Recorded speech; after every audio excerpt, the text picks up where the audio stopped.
Le vendredi 20 janvier, Stéphane a officiellement été évincé des 12 coups de midi. Mais en réalité, l'ancien maître de midi a quitté le jeu de TF1 le 22 décembre dernier en raison des émissions enregistrées très en avance. Un mois après, il est toujours rongé par la déception.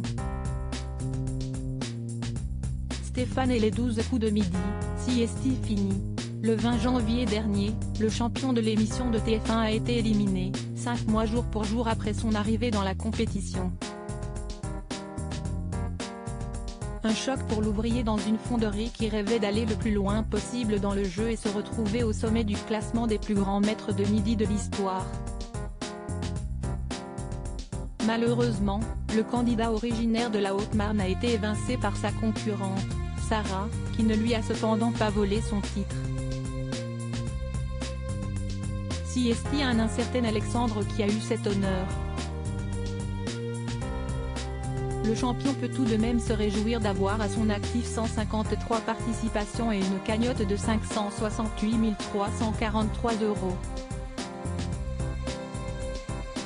Mais la déception est immense et Stéphane a fondu en larmes en faisant ses adieux au plateau et surtout à Jean-Luc Reichmann. Je ne vous oublierai jamais. Désolé si j'ai du mal. D'habitude, je ne suis pas comme ça, je suis assez bourru comme mec.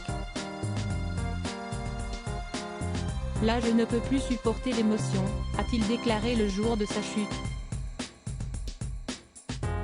Stéphane toujours marqué par sa défaite aux 12 coups de midi. Si la mauvaise nouvelle est toute fraîche pour les téléspectateurs, ce n'est pas le cas pour Stéphane.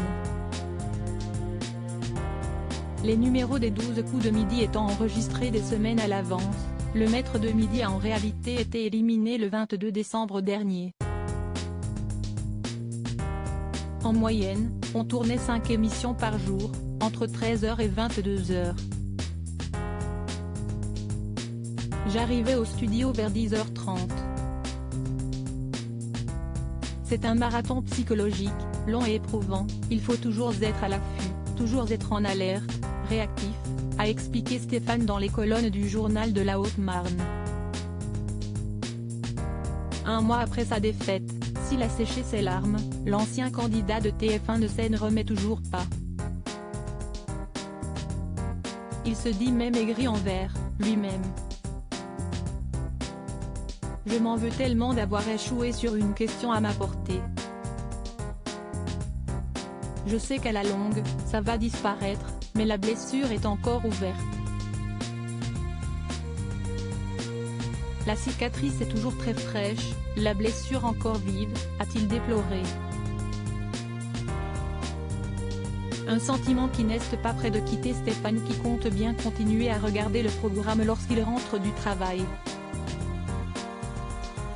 Je ne change pas mes habitudes, a-t-il assuré.